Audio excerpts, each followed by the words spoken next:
Bonjour Marc, Bonjour. est-ce que tu peux nous dire en quelques mots ton parcours et ce qui t'a amené à être le guetteur curieux en quête d'émergence que tu es? Je commencerai en fait par une passion qui est celle qui m'a touché quand j'étais adolescent, qui est celle en fait de la science-fiction et du futur. Et c'est quelque chose qui m'a poursuivi tout au long des années, même si pour autant maintenant je ne lis plus vraiment de science-fiction. Donc là, je vais commencer par ce fait-là et une ouverture vraiment vers mais qu'est-ce que va être demain quoi. Donc une vraie curiosité, un émerveillement sur les choses en train de se transformer, sur la société, les technologies, l'économie, voilà. Et puis, alors brièvement mon parcours, pour être synthétique, je suis passé par la grande entreprise, la très grande entreprise, Schneider Electric en l'occurrence. Ensuite, la toute petite entreprise, j'ai créé une société dans le domaine de la formation. Puis le conseil un petit moment. Et depuis maintenant 4-5 ans, je suis en fait indépendant. Voilà. Donc je vis en fonction d'un certain nombre de missions, de formations, de conférences, de recrutement, voilà, divers et variés. Donc ce qui t'intéresse, c'est les émergences de ce monde en transition, c'est ça? Oui, c'est ça. Et, C'est ça. Au sens large du terme, hein, quand je parle d'émergence, c'est vraiment c'est être à l'affût et être au croisement de différents univers en fait. Et c'est là qu'on est le plus à même de percevoir, de sentir, de capter ce qui est en train de se tramer. Et c'est surtout pas en restant dans un univers qui pourrait être effectivement de celui des acteurs de la transition. Parce que celui-là effectivement est très présent maintenant, je crois. Euh, mais ça ne me semble pas être que là que les choses se passent. et qu'est-ce que tu pourrais nous dire des choses qui se passent justement? Alors, je vais peut-être commencer par celui qui pour moi est le plus maintenant à l'œuvre et qui a le potentiel disruptif peut-être le plus important, qui est pour moi dans le domaine économique. Alors bien que tout soit systémique, hein, tout est lié bien évidemment. Et dans le domaine économique, moi ce qui m'a particulièrement intéressé ces 5-6 dernières années, c'est les questions autour des monnaies et, de l'évolution suite à la crise de 2008 dans laquelle on se trouve toujours. Donc c'est l'émergence de ces monnaies, alors tant sur le plan traditionnel, ce qu'on appelle les monnaies dites complémentaires, qui ont dû être évoquées notamment ici par Patrick Vivren en l'occurrence, mais aussi et surtout c'est ce qu'on voit apparaître sur Internet. Donc c'est tout le mouvement lié au ce qu'on appelle les cryptocurrencies euh, et, euh, et les promesses que ces cryptocurrencies, ou plus exactement même la technologie qui soutient ce qu'on appelle le Bitcoin, et c'est là qu'aujourd'hui il y a quelque chose qui moi me paraît avoir un gros potentiel disruptif. Voilà, alors ça reste bien sûr très marginal, très petit encore, mais il me semble que, en tout cas aux États-Unis et puis dans un certain nombre de pays, c'est pas si anodin que ça parce qu'aujourd'hui on a un vrai mouvement, notamment avec des ventures capitalistes qui mettent énormément d'argent dedans, en se disant on est là face à des besoins qui ne sont pas remplis, notamment pour tous les pays où le peu bancarisé, avec des vrais. Eux ne voient bien entendu que le potentiel, les potentiels gains qu'ils vont pouvoir réaliser. Mais je crois que ça va les dépasser à un moment donné. Et donc ces monnaies-là, Ouais. qui sont pas physiques, elles apportent quoi?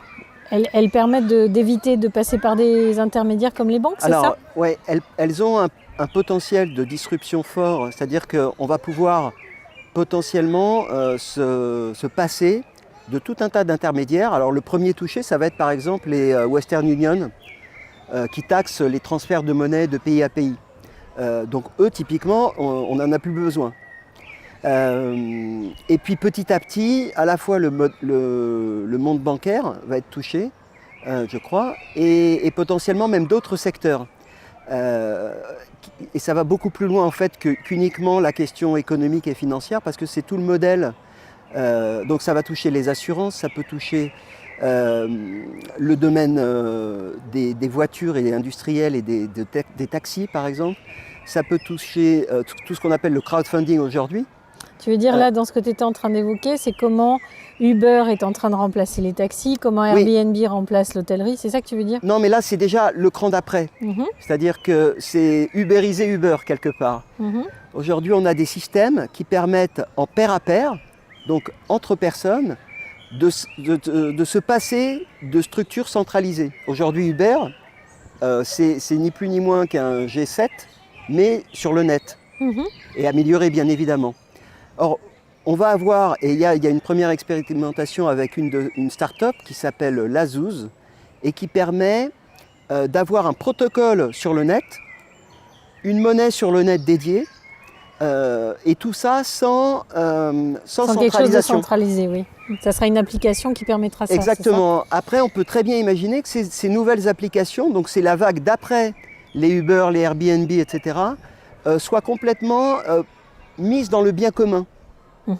Alors là, on est dans l'utopie aujourd'hui, mais on peut très bien imaginer que la vague d'après, voilà, ça soit quelque chose de disruptif au plan open source, c'est-à-dire open ça source, sera libre. Exactement. Donc on peut imaginer tout un tas de systèmes qui vivent leur vie de façon quasi autonome et qui soient entretenus par une communauté de bénévoles, parce que c'est leur passion de travailler pour le bien commun. Et donc on touche à de la gratuité, une grande partie. Et forcément, ça remet en cause le modèle de vie, puisque là, ça veut dire quelque part, lorsqu'on est passé des taxis à Uber, on a éliminé tout un tas d'intermédiaires, on a mis au chômage potentiellement, enfin c'est pas qu'on a mis au chômage, on n'a pas encore mis au chômage les conducteurs, mais dans la révolution d'après, si on joint ce que je viens de dire avec la voiture automatique, par exemple, sans conducteur, on voit bien que ces deux innovations cumulées vont mettre sur le tapis tout un tas, des milliers et des milliers de conducteurs, que ce soit des bus, des chauffeurs de taxi, voilà. Donc on est sur quelque chose d'assez énorme qui va remettre en cause tout le fondement de nos systèmes. Donc tu es en train de dire qu'un certain nombre de technologies remettent en cause les usages, enfin partent de la remise en cause des usages et vont avoir des incidences institutionnelles. Forcément. Et économiques, sociales, etc. Exactement, et sur le vivre ensemble aussi, puisque en fait il va falloir repenser et nos institutions et nos formes d'être ensemble, de travailler ensemble, et bien sûr aussi la question du travail. Qu'est-ce que ça va devenir le mot même de travail? Donc il va falloir plutôt basculer sur la notion d'activité. J'ai un certain nombre d'activités et je ne travaille plus au sens de la torture quelque part, ou du travail avilissant, mécanique, et qui me sert simplement à avoir une paye à la fin du mois, quoi. Donc ça, il va falloir le repenser, ce qui veut dire que derrière, quand on tire le fil, on est sur les questions de revenus de base. Bref, voilà, tout s'interpénètre et se relie.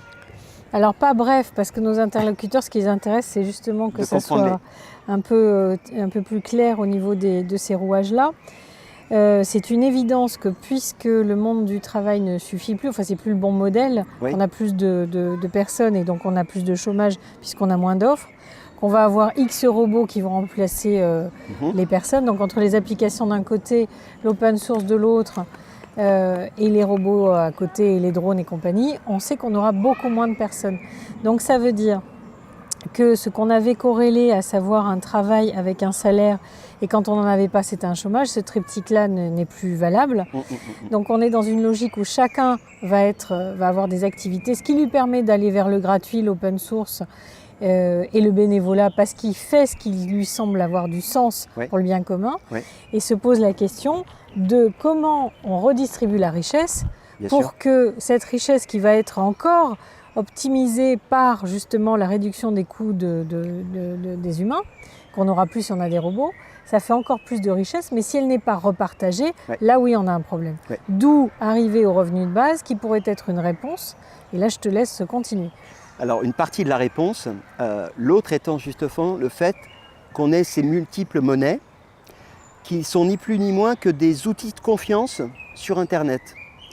Donc si on a d'un côté le revenu de base, de l'autre des moyens de confiance et d'échange de richesses sur Internet qui ne sont plus le fait soit de systèmes bancaires abscons, obscurs, complexes, pas transparents, soit d'États qui jouent le jeu. Enfin, on va être sur ces deux pôles, à mon avis, qui vont se combiner et rendre de plus en plus des communautés de personnes autonomes.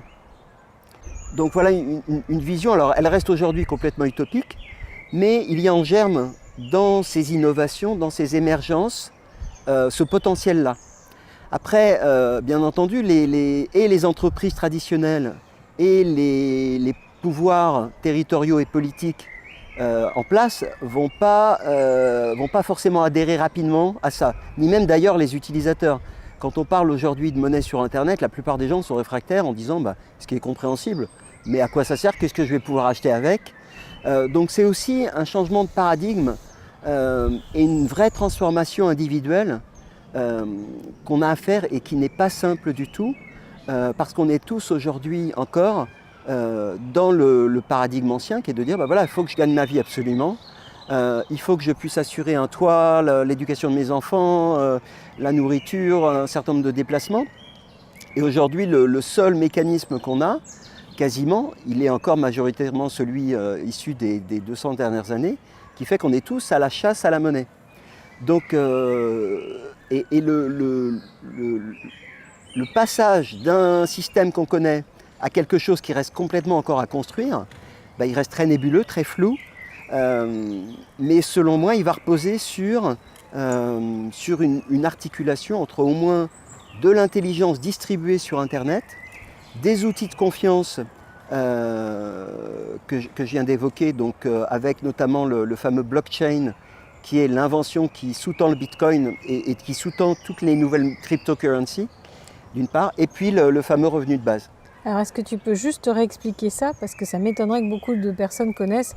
Et ce que c'est qu'une cryptocurrency, clairement, et ce qu'est le blockchain, etc. Donc, si tu peux réexpliquer ça. En deux mots, et je ne vais pas rentrer dans les détails parce que je ne suis pas non plus un spécialiste du sujet, mais le blockchain, c'est l'invention technologique qui amène à la fois de la sécurité, on appelle ça de la cryptologie.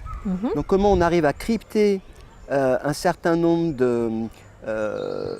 d'informations qui circulent sur Internet et de protocoles, qui fait qu'on n'ait plus besoin d'un tiers de confiance. En fait, le tiers de confiance devient le réseau lui-même, et c'est ces mécanismes de cryptage qui vont faire qu'on va pouvoir se faire confiance à travers du code informatique réparti sur Internet. Donc le blockchain, c'est en fait le grand livre ouvert et comptable de toutes les transactions qui ont lieu.